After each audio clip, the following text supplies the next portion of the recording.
All right, I think we're rolling. The Talky podcast, where we talk the world of sales, marketing, technology, business, strategy, entrepreneurship, and how they interact online.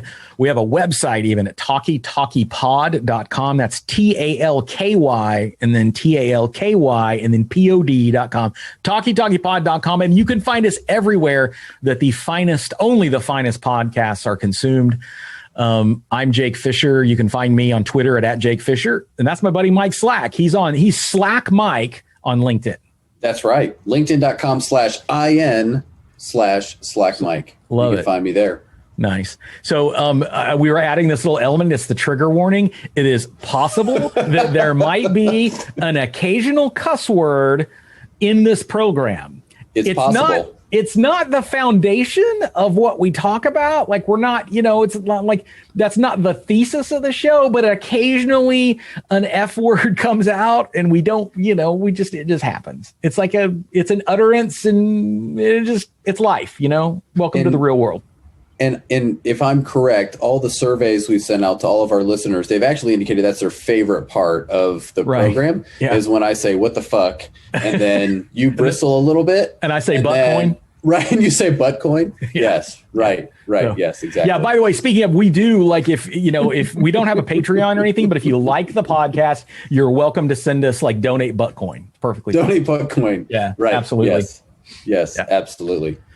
Oh my gosh. So are you still abstaining from the alcohol? Yeah, I am. So, and not because I'm, I have anything philosophical against it or anything. It's just because it's for health reasons. I'm trying to be healthier, and I've got the Fat Guy 4, which is like all of the conditions that fat guys have, which is like the high blood pressure, type 2 diabetes, sleep apnea, and then the fourth. What is the fourth one?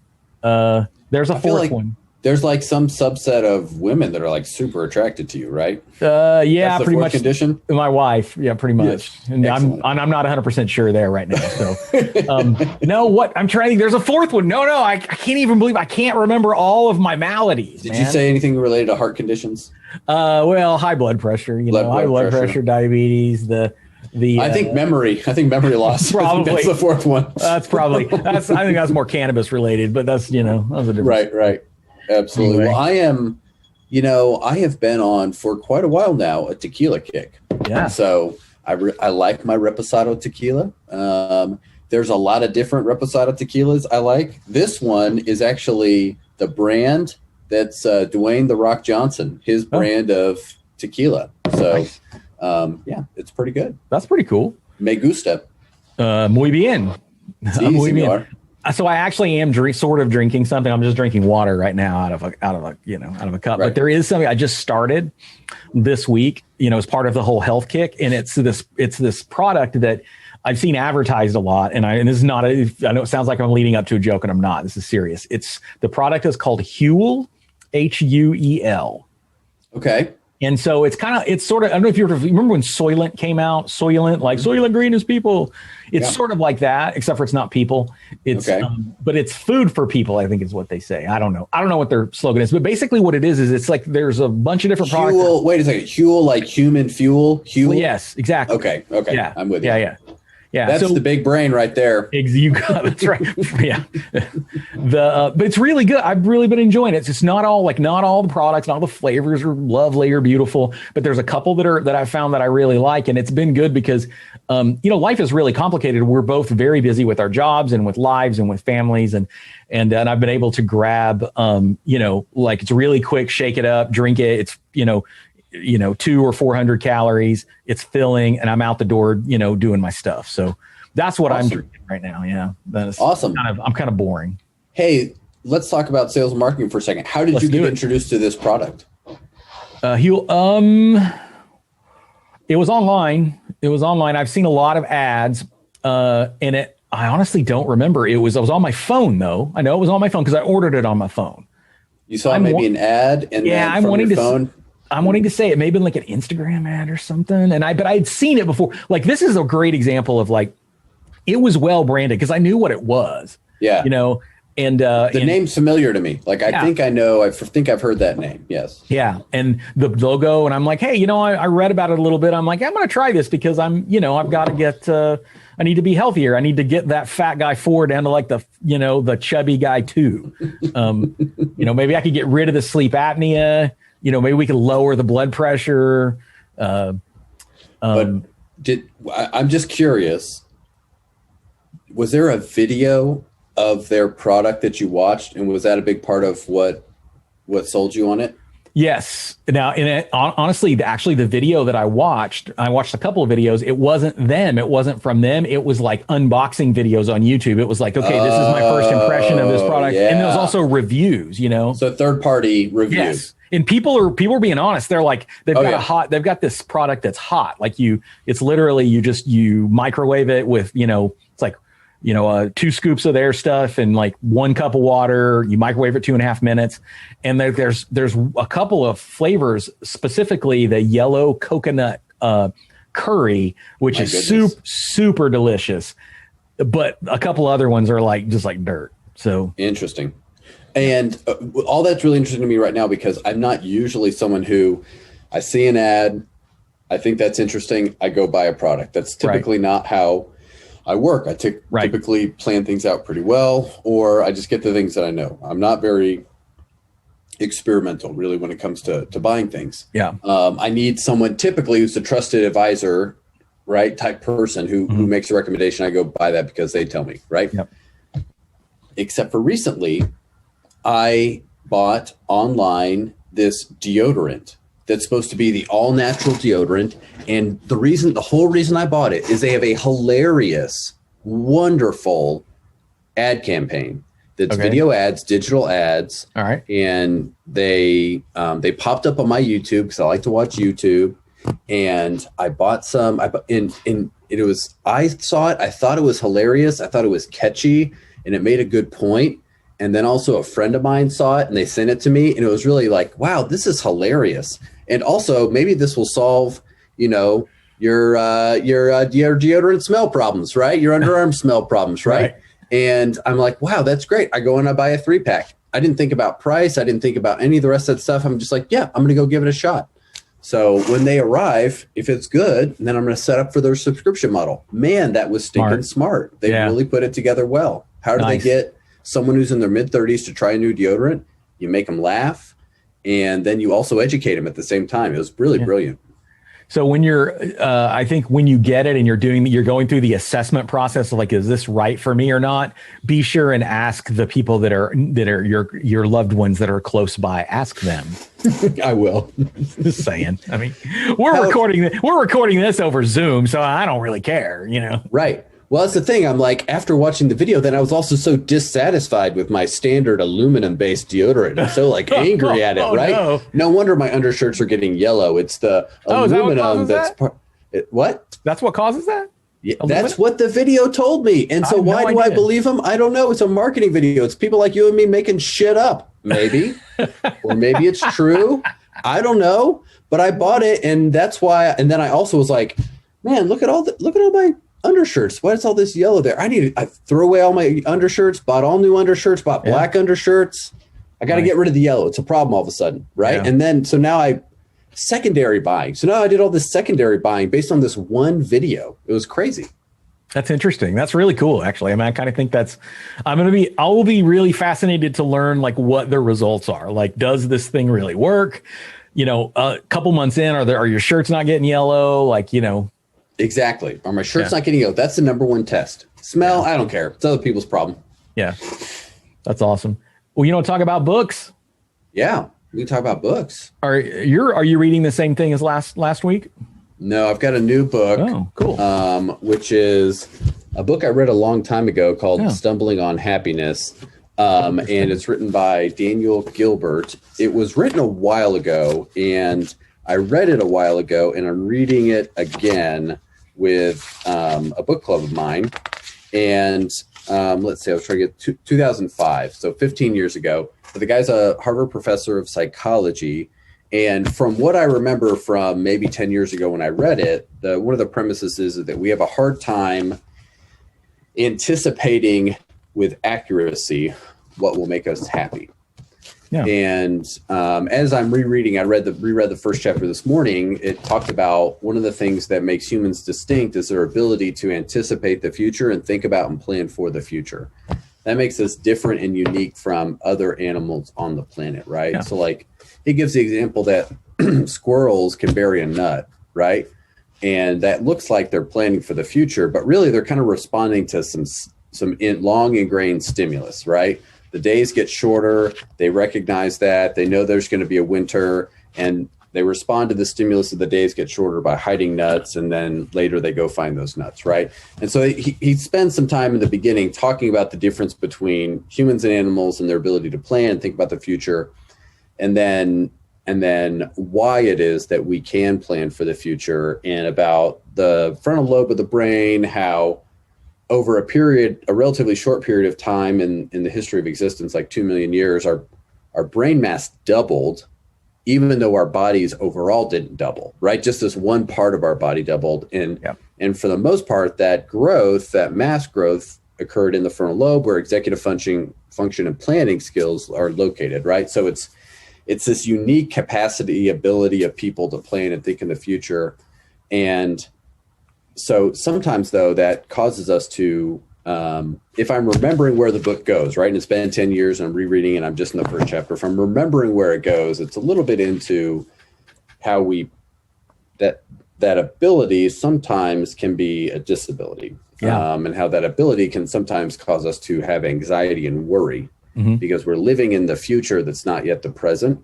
And in the future, we're building up happiness in the future instead of experiencing happiness in the present.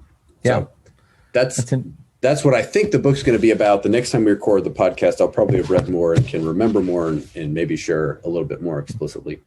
Well, that totally makes sense to me, though. And that's interesting. I'll have to put that one on my list because that does sound fascinating. And I think about this a lot because there are things I've noticed like along the way, like I'll have goals. I've had goals in life. I'm like, well, if I only reach this, I'm going to be really happy. And I reach those goals often. And when I get there, I'm like, yeah, I'm pretty happy, but I'm not that happy. I mean, I got to find another goal. Oh man, because it's like that, I'm a generally happy person, but there definitely is something going on there with I think we get in our heads that certain things are going to make us happy. If we only could do this or could only reach this point, or if I could only own a brand new Corvette, all my dreams would come true. I'd never have any problems again in my life. And that's actually not true. That Corvette brings a lot of problems. And there's some marketing person somewhere, some salesperson, right, who's either bought into or helped sell that narrative, that myth, right? Which is, here's this thing that will solve your problems. Yeah. Which is so different than the kind of selling I do, which is consultative selling, which is, what are your problems? Right. Are your problems a problem I can solve? Right. Yeah. And let's actually dig into it. And how will your life be better? What's the return on your investment? Yeah. Now, one of the interesting things about that future state yearning is, one of the things that I don't know if it's something I read from this book and I don't remember that I learned from this book or something else, but in my mind, the goal is to learn to love the activity of achieving your goal. Yep. Right. If it's not about the goal, it's about loving the work you do to get to the goal. Right. And the goal's great too, but that's gravy. Loving the activity to get to the goal, that's really what you want. And so that's also part of like sales management for me is like hitting a big goal. Like, let's say your goal is 10 million or 100 million or $1 billion, right? That's going to be really exciting. But in order to have the perseverance to do it, you've got to love the activities that it takes to get there. Yeah. I had that experience learning my second language, which was Spanish. And when I started for professional reasons because the place that I was working had a lot of Spanish speakers. And in fact, I was a manager over a number of them and I didn't speak any Spanish. And I thought that was not right. So you know what? I'm going to try to do my job better.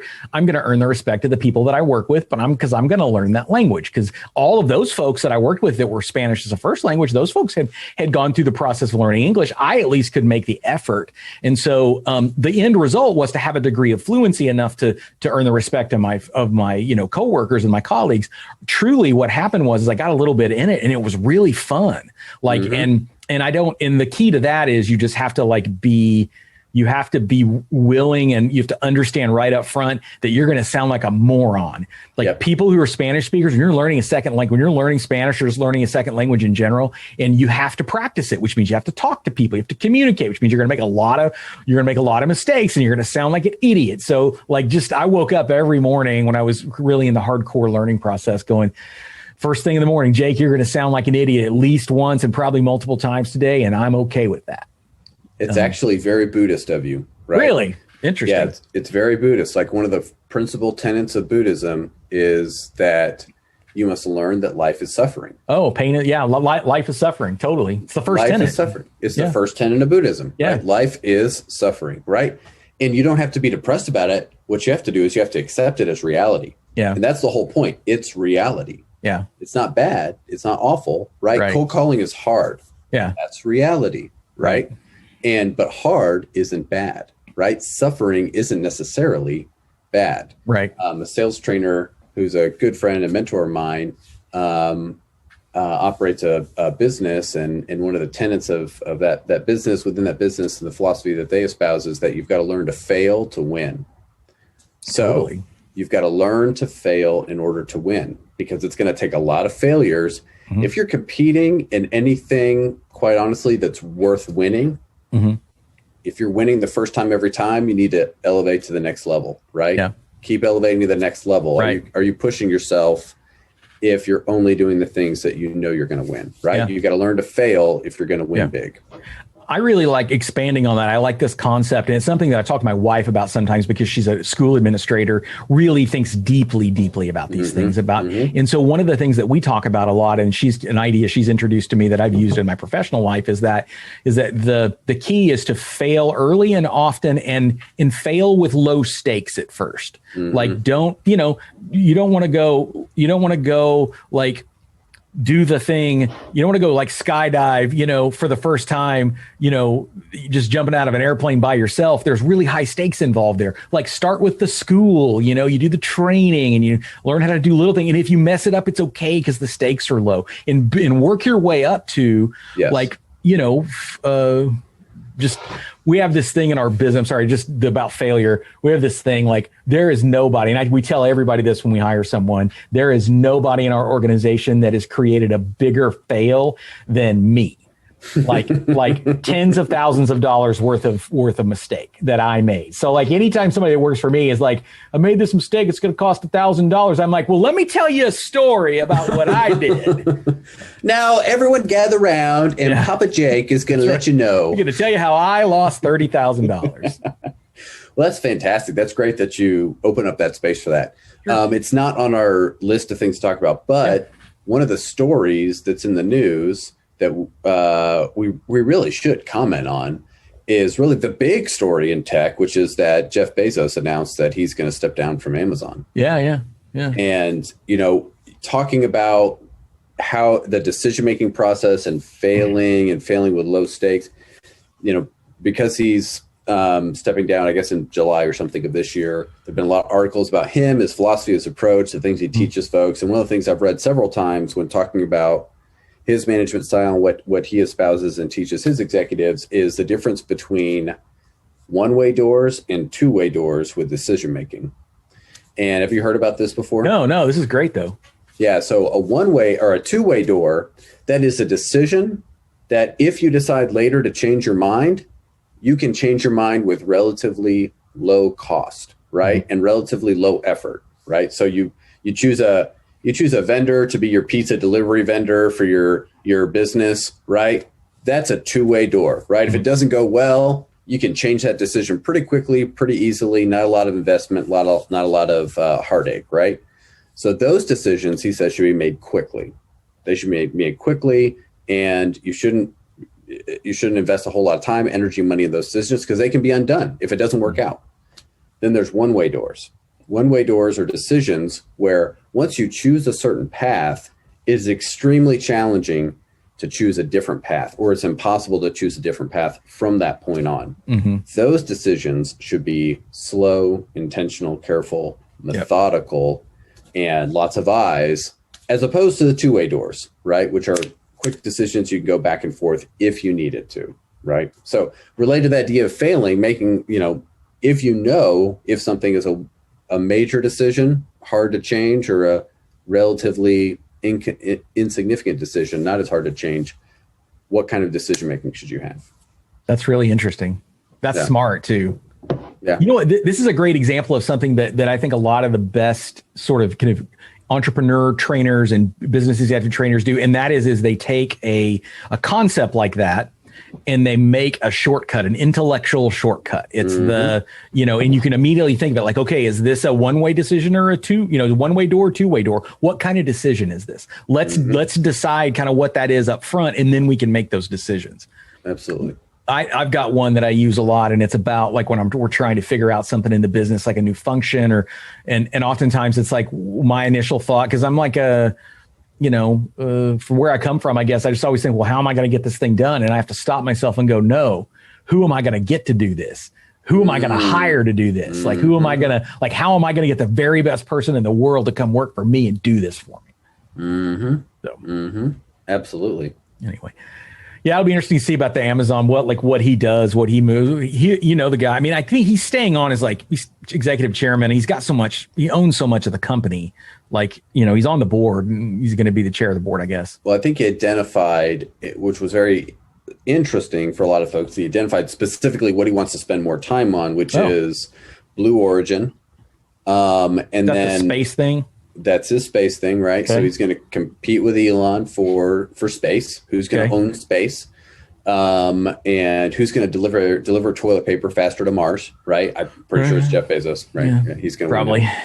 And then he identified a couple of things, investing and then also charitable work, I think he had on the list. So okay. Well, cool. Are you reading anything fascinating, interesting, new? Yeah, I think it was a couple things. The main one that I saw that was really kind of interesting is this. It's a callback to the very first episode that we ever did. We talked about a little bit about the this messenger RNA technology, which has been in the news, and how there was a couple of researchers. It turns out that had been working on this thing for a long time and had lost. They lost their money. They lost grant money because they refused to move to something that would be better funded, and they really stuck with this with the messenger RNA thing. They stuck with it, and so there's a really interesting article right now. It's in the MIT Technology Review. It's just technologyreview.com. And it talks about, really gives a longer story. But one of the things they're talking about, the point of the story is that it's actually it's the next act for messenger RNA could be bigger than COVID vaccines. And that's what we talked about, because this is this messenger RNA technology that these particular researchers have been working on since like the early to mid 90s. It is obviously the messenger RNA technology seems to be performing better from a efficacy perspective on the vaccines. The Moderna and the Pfizer were, in the 90% efficacy, 95%. And so we're starting to see, so they're using these other ones that are coming out that I think are still going to be good. Like the Johnson & Johnson one is going to be good because it's one stab. It can be in a regular fridge, but it's also like the efficacy is like 66%. Right. And that's more of that is going to be more like kind of a traditional flu vaccine. But so the next piece of this messenger RNA, because literally what the messenger RNA technology does is it uses RNA, uses like genetic, technology to instruct your body, the recipient's body, to create certain things, create certain kind of cells.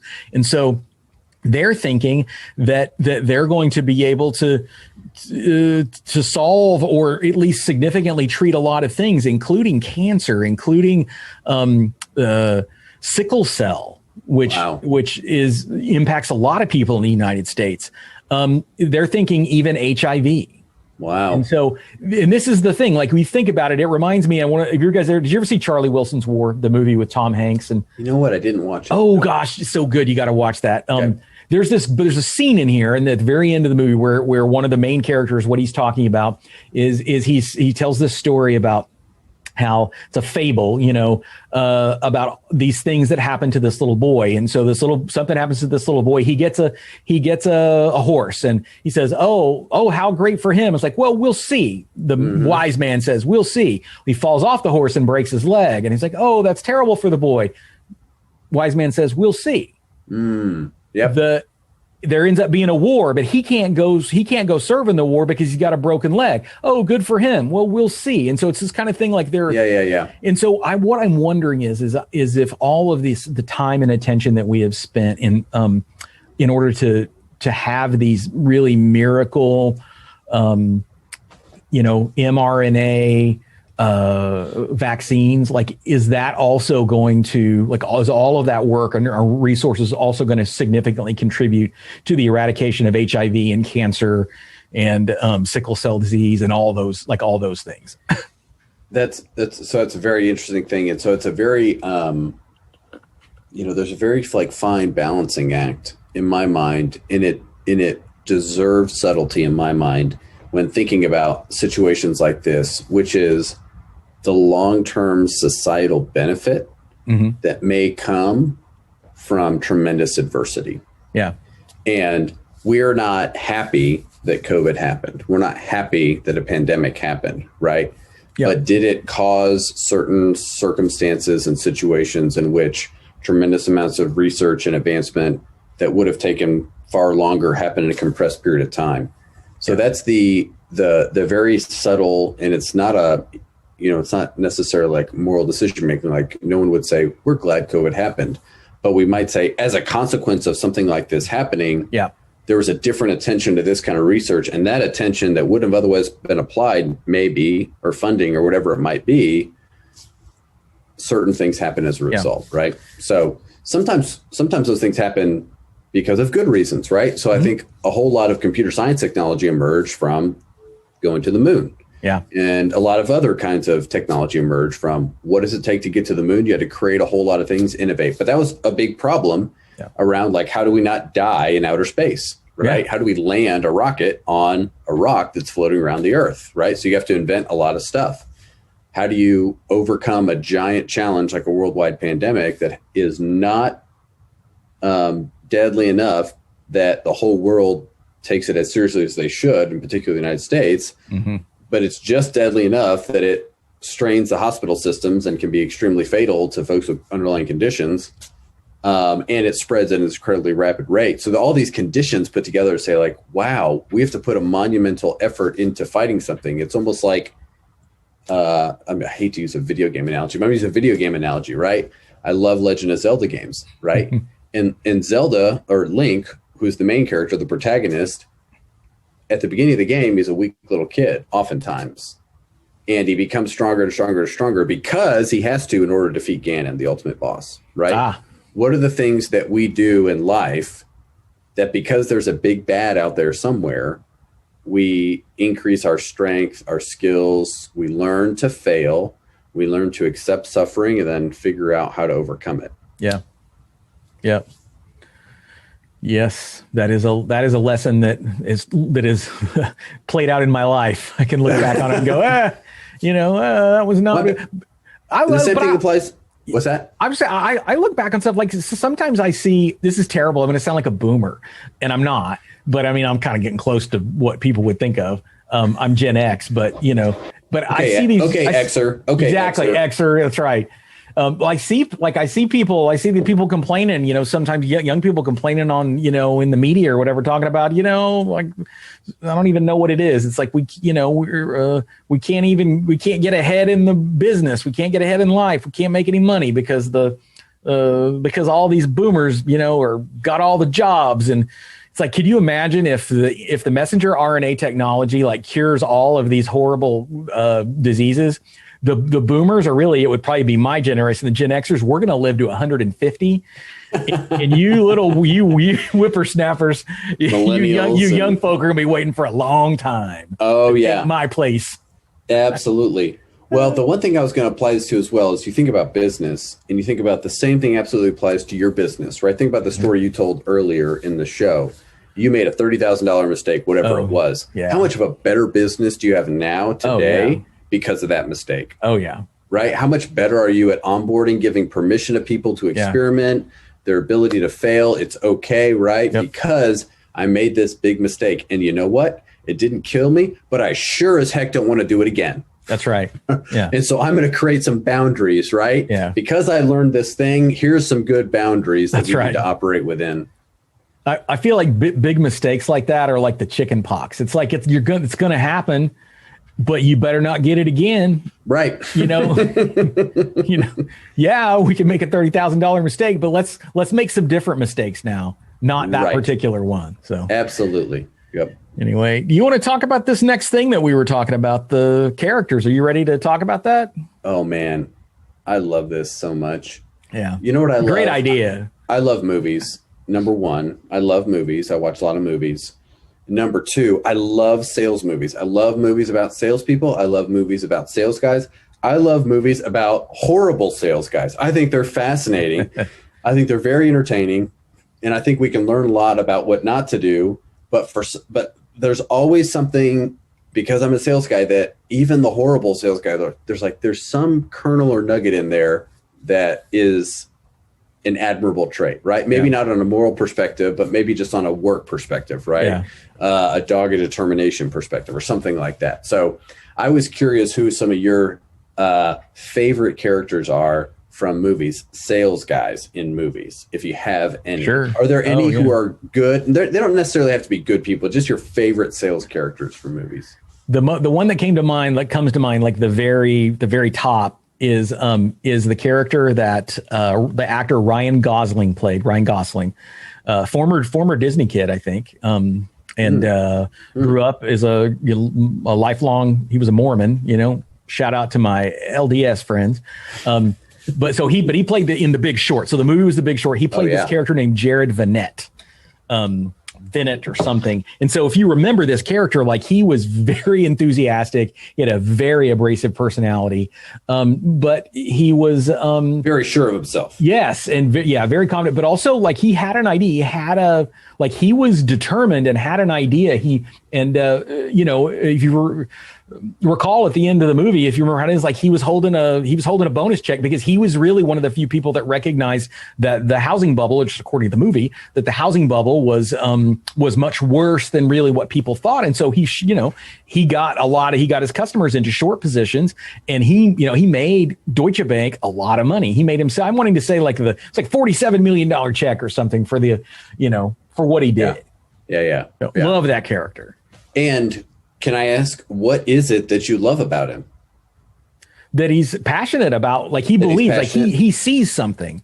Yeah. Like he's got a vision. He's like, okay, I see something. There's an opportunity there. But for me to get that opportunity, I got to get some other people on board with me. And so this is less of like when you think of sales, this is not the, hey, buy 20, 60-second or 30-second TV commercials. This is, he's got a vision. Like he sees something, sees an opportunity, and he's very enthusiastic about it because it looks big. I mean, he is clearly, that character is motivated by money, which is fine. Like I'm motivated by money sometimes too. Sure. But there's disproportionate value that can be realized if you see opportunities that most people don't. Right. And so that's totally a very attractive thing. Right. Yeah. Awesome. I love that. What about you? Well, so of course, people hold this up as like an example of the worst kind of salesperson, right? But I still love, just like everybody else, but I love the Glengarry Glen Ross scene with Alec Baldwin. And I think it is, I actually dressed up as Alec Baldwin's character from that movie, and I like live performed that at like at a party as a gag once. And I had like a PowerPoint where I had screenshots of different scenes, and I was scrolling through them behind me as I'm going through and reciting all the lines. And what's interesting about that to me is, as much as Shelley Levine, Jack Lemmon's character, right, gets picked on and resents and hates what's said to him, he goes and he does two things. He does a really bad thing, which is he steals the leads, right? These are the leads, the good leads. These are the new leads, and you don't get them because you're shit and you can't sell shit, right? And is that the manager saying that? Yeah, Alec Baldwin. That's what he says. Yeah. You guys get the old leads, right? The cards. Here's your 2 cards for the night. Go sell property in New Mexico or whatever it is. But then he goes out and he calls on some people who have been called on before, and he goes and he sits in their home, and he calls and he calls and he gets the appointment, and he goes and he sells them. They happen to be crazy people who say yes to salespeople and sign contracts, but have no way to actually follow through on them. Mm-hmm. However, he actually gets motivated by that speech, which is crazy. He gets angry, right? He gets desperate. And maybe the speech doesn't motivate him that much because he has externalities in his home life that's pushing him as well. Right. But that whole sequence, that whole interaction is just fascinating to me because it's about human motivation. Yeah. And what is it that actually motivates people to take action? And for some people, they need a challenge. They need someone to tell them, you can't do this. Yeah. And someone telling them you can't do this is the challenge that they need to go out, right? Yeah. For some people, they need to be told you can do this, right? Yeah. You tell them you can do this, and you support them and you show them how they can do this. And that's what they need. And so that's one of the things that's important to being a sales leader is understanding on an individualized level, what is it that motivates the people on your team? Yeah, that's interesting. So I think you have to be really careful with the first one that you talked about. Just my own and I'm just doing some self-reflection. If you are as a sales manager, do that routine with certain kinds of salespeople, meaning like yours truly. Not only will I go out and prove you wrong, I will also arrange to get your job. Yeah. I'm just vindictive like that. So, you have to be careful when you're doing that. So 100%. I've never done that. I've never gone up and said, first place is a brand new Cadillac Eldorado. Second place, a set of Ginsu knives. Third place is you're fired. I've never done that. Right. Do I have your attention now? Man, there's a really fairly prominent business person here in town, in our town where we live, that has a big, so this person leads there's an organization that does a lot of kind of sales in the B2B space, sort of. And this person has a big like photo of Alec Baldwin in that role, kind of, stylized photo. And on the bottom, the caption is "Coffee is for closers." So It's like, if I was a salesperson walking into that, I'd be like, "Whoa, I don't know about this. This is like, you don't have to lovey-dovey me, but like, if you try to motivate me by telling me I can't do something or I suck, I'm going to get you." Right. Now that, and again, so like earlier, there's a subtlety. There is a space in between, that's great and rejected 100%. Yeah. And part of what's great, quite honestly, about it is the fierce, and I think fierce is the right word, and determined concentration on a goal. I think that is an admirable thing. And that's something that you want to focus on is, as a salesperson, there's really no end to the things you could fill your day with. Yeah. Right? You could fill your day with anything in the world. But ultimately, that coffee is only for those who get people to sign on the line, which is dotted. Right. And it is important for folks to get back to what that is. What is the job? Right. The job is all these other things, but it has to lead to that one thing. Yeah. That focus actually reminds me of the book that I had selected to talk about today. And I'll just talk about it briefly. And it's a classic. If you're in business or entrepreneurial world or whatever, I think people have read it. I think Mike, you probably read it a long time ago, like most people. And It's called Good to Great by Jim Collins. This is where this kind of well-known hedgehog concept comes from. If you're not familiar with this concept, essentially the hedgehog concept, according to Jim Collins, I'm going to probably butcher this, but essentially what it is when a hedgehog is attacked, it does one thing always.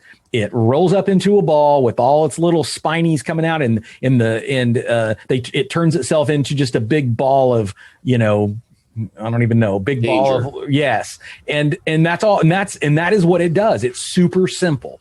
And so he talks about this hedgehog concept being simple. It's simplicity, and everybody in the organization should know what it is and should make decisions based on that kind of that hedgehog concept. Because how you ultimately get successful as an organization is not by undertaking some huge, big, transformational project.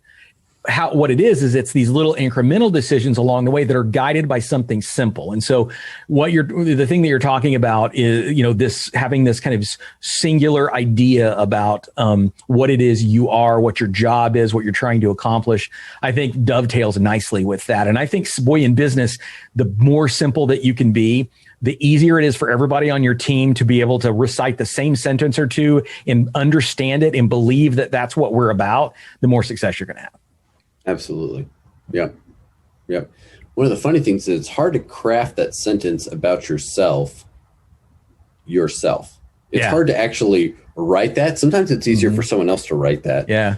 Which is one of the things it's sometimes complicated to be simple. Yeah. And that's absolutely something that you've got to figure out pretty early on and resolve, because that will scale with you. Yeah. On an individual level in our business, we use an assessment tool called How to Fascinate by a consultant named Sally Hogshead, who does like personal branding. But what we find oftentimes with our team is that information that we get from that, and we don't make people take it, but there's advantages to it. Most people want to know, but the information when we get back from that really helps us understand how people respond best, like what they need. Some people need a lot of a particular kind of thing. Like some people don't want to be, some people are going to figure it all out themselves and they just don't want to be bothered. So we use that to help kind of try to design and create how we manage positions with people in particular positions based on kind of what that assessment tells. Interesting. So, and I took it and essentially if I had taken that, if I was an applicant for my job or for my company, like for a position that we had open, and I knew that person had the same profile as I did, I would not hire them. Interesting. Because there can only be one. There can only be one. Oh, that's great. Yeah. That's fantastic. Is there anyone else that's a particularly compelling sales figure in a movie for you? Well, I think the Nick Naylor, Aaron Eckhart's character in Thank You for Smoking is fantastic. And that's not strictly it's not like sales, like maybe we think about, but it kind of is. It's sort of public relations. Influencing. Which is a huge part of sales. Influencing. Totally. Yeah. Well, in the movie, he sold a guy who's dying of lung cancer. He sold a guy, on basically not going after the people who gave him lung cancer. So pretty good sales job, I'd say. Maybe not ethical, but technically good sales. I don't remember everything about the movie, but I do remember near the end, he's in some sort of government hearing. I think at least it's near the end. Yeah. And he's had at least, I feel like, some sort of, moral, spiritual, come to Jesus type moment internally, right? Yeah. Where, but one of the questions that's asked to him is one of the legislators on this panel says, and what if your son, because he's the tobacco industry lobbyist, right? What if your son wants to smoke, right? And I think, like, if I remember right, it's very dramatic. He turns around, looks at his son, he turns and looks at the microphone, and he said, if he wants to smoke, I'll buy him his first pack or something like that, right? Yeah. And it's like, wow, like that moment is seared into my head, and it says a lot. I'm not sure what it says, but it says something. Yeah, it's an interesting movie. It's based on a book. It's right. I want to say it's Christopher Buckley is the author, who is the son of, I believe, the son of William F. Buckley. The very, very well known conservative commentator, writer, presenter, think tanker. Yeah. Yeah. He founded the It's the National Review, which is now NRO.com. It's an online. It's interesting. If you're like, it's very conservative. Like it's kind of libertarian / conservative.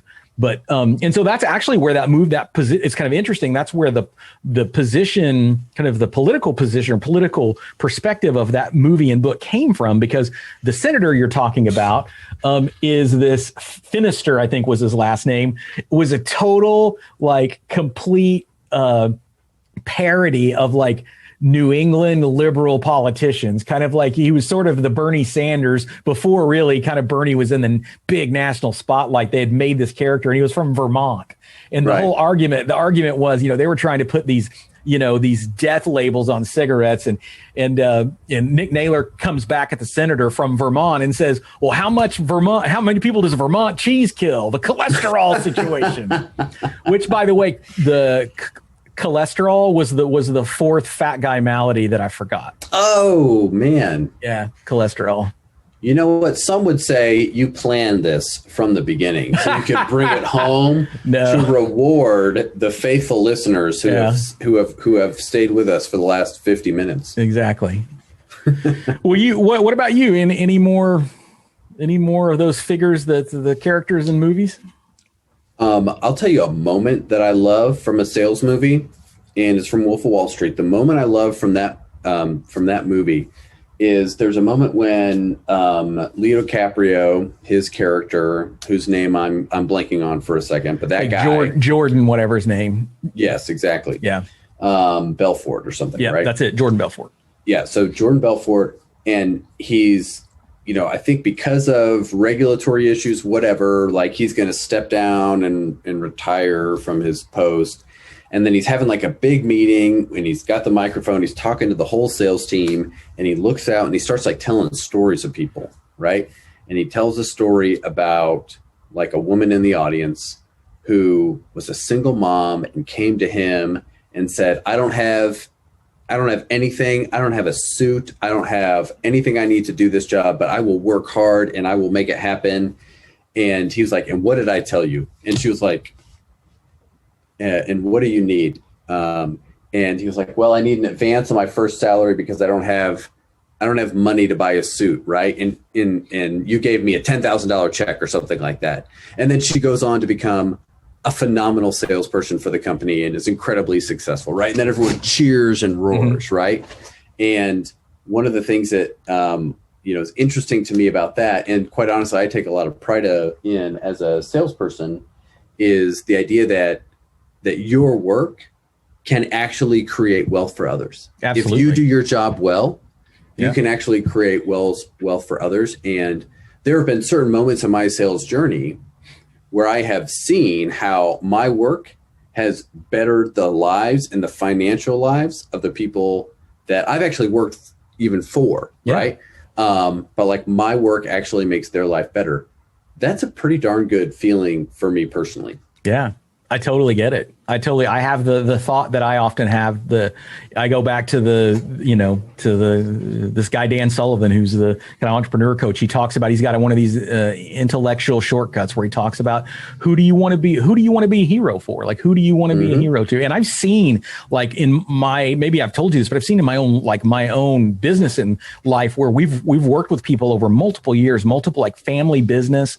And when we meet with them for the first couple of times, like the first couple of years we're working with them, the owners just, killing it, working hard, trying to make the thing go.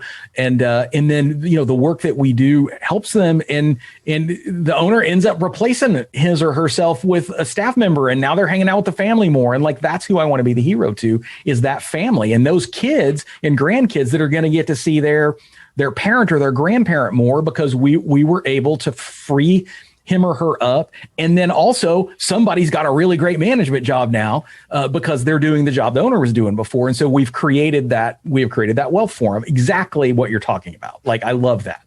Yeah. So absolutely. Motivated by that.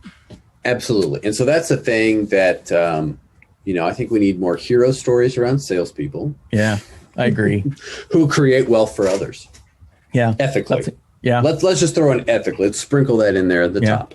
The movie Joy, I don't know if you've seen that one. You should check that one out if you haven't. I haven't. Jennifer No. Lawrence. It's not the greatest movie of all time. Like, I don't think it won an Oscar, but it is an interesting story about a really interesting lady named Joy Mangano who worked very hard to become a huge success selling products on television, actually. So it's a good one. I'll check it out. Yeah. Joy, it's called? Joy, just called Joy. Yeah. Jennifer Lawrence. Jennifer Lawrence. Yep. Awesome. Yep. Will do. I know it'll be difficult with her starring in it to kind of get over the, her lack of attractiveness as a performer. So they keep putting the ugly people in these movies. I don't understand why they do that. Jake, can I be really honest? Of course. I like Jennifer Lawrence. Me too. I'm joking. I kind of figured. Great actress, amazing skills. Absolutely. Talented, hardworking. Absolutely. There you go. Absolutely. 100%. Did we kill it? Mike, is it dead? Well, I think you crushed it, and I think I killed it. So Okay. I think we have a double deceased, double dead. flatline. Perfect. Awesome. Well, let me give the end part here that we always have to say. You're listening to the Talky podcast, where we talk about the worlds of sales, marketing, technology, business, strategy, entrepreneurship, and how they interact. We also talk about apparently talk about movies. And movies. Some other things as well. But we're online. You can catch us. The website is talkytalkypod.com. And from there you can listen, you can find other places where we're available, where all the fine podcasts are available, including YouTube. Only the most esteemed podcasts, I believe, are on these places. So we're among really the most respected names in podcasting. That's exactly right. Hey, if anybody's interested, and I think you probably should, in learning more about Mike, I would go to his LinkedIn. It's linkedin.com/in/Slack Mike. And if you just go to LinkedIn and type in Slack Mike, you're going to find him. I'm on Twitter at Jake Fisher. You don't want to go there at all. Twitter or your Twitter in particular? My Twitter. Go to Twitter all you want. Don't go to my Twitter. You're not going to like it. It's not like I'm not even sure I'm actually the one that's tweeting from that account anymore. I'll say at the very least, there's copious amounts of tweets. Oh yeah, sure. There's volume. I won't judge on the quality, but I'll just give a factual statement. There's a lot. I'm like Delonte West. Remember Delonte West? He's back. By the way, he's doing better. Just speaking of Delonte West, I don't want people being insensitive, but Delonte West was always known when he was in the NBA as a volume scorer. He scored a lot of points. He got quality through quantity, and that's definitely my philosophy. It's pretty impressive. Thanks, Mike. Jake, it's a lot of fun, man. Yeah, let's do this again in a week. Are you cool with that? That sounds fantastic. As long as I get to have a drink and we get to talk about sales, marketing, technology, and business. I love it. See you in a week. See ya.